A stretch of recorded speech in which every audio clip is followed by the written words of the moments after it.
10 वर्ष में, हमारे 10 वर्ष में पीएसयू की नेट वर्थ 9.5 लाख करोड़ से बढ़कर के 17 लाख करोड़ हो गई है।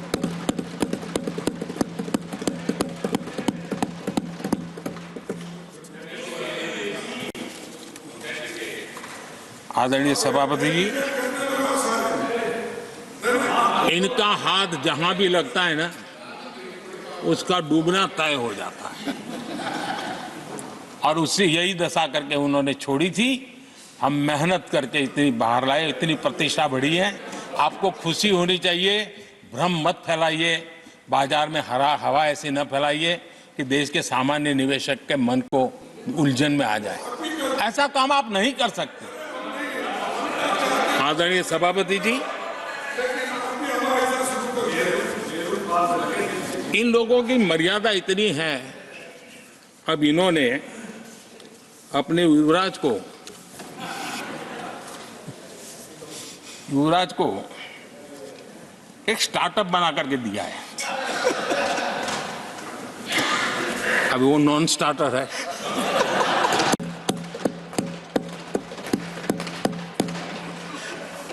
न तो वो लिफ्ट हो रहा है, न वो लॉन्च हो रहा है।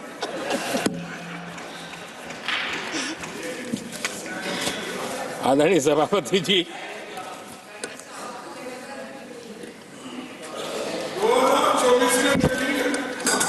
आप पिछली बार भी इतनी शांति से रहे हो तो कितना मजा आता।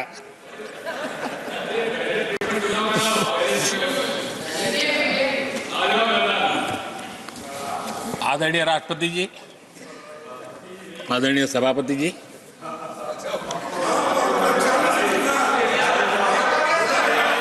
बधाई हो, बधाई हो, बधाई हो, सबको बधाई हो।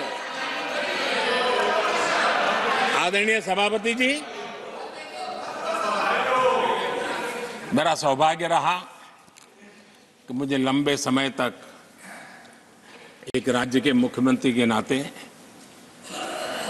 देश की और जनता की सेवा करने का अवसर मिला, और इसलिए मैं रीजनल एस्पिरेशंस को बहुत भली भांति समझता हूं, क्योंकि मैं उस प्रोसेस से निकला हूं। जैसे हमारे यहाँ दिग्विजय जी, उनको भली भांति सहज समझ आता है भी एक राज्य के लिए क्या होता है।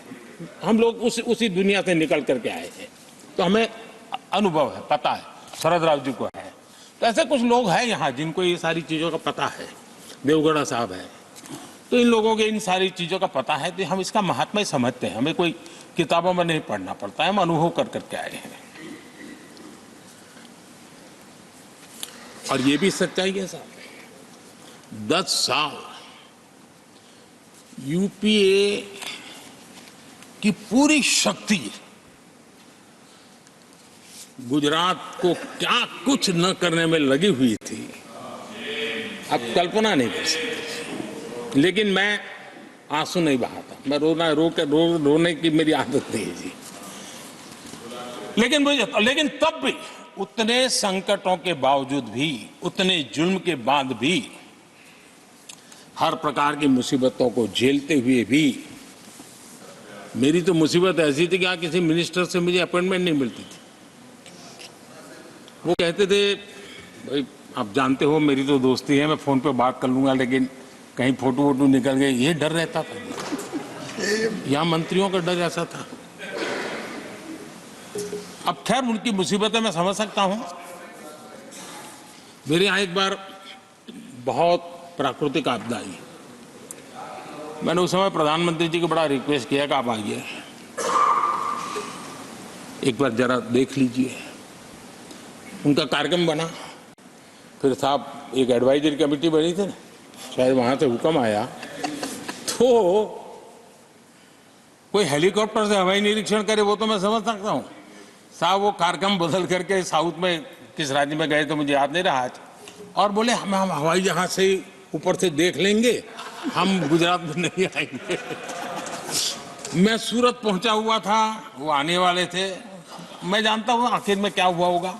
तो आप कल्पना कर सकते हैं साहब, प्राकृतिक आपदा में भी मैंने ऐसी मुसीबतों को झेला है, लेकिन उसके बावजूद भी उस समय भी मेरा मंत्र था, आज भी मेरा मंत्र है कि देश के विकास के लिए राज्य का विकास,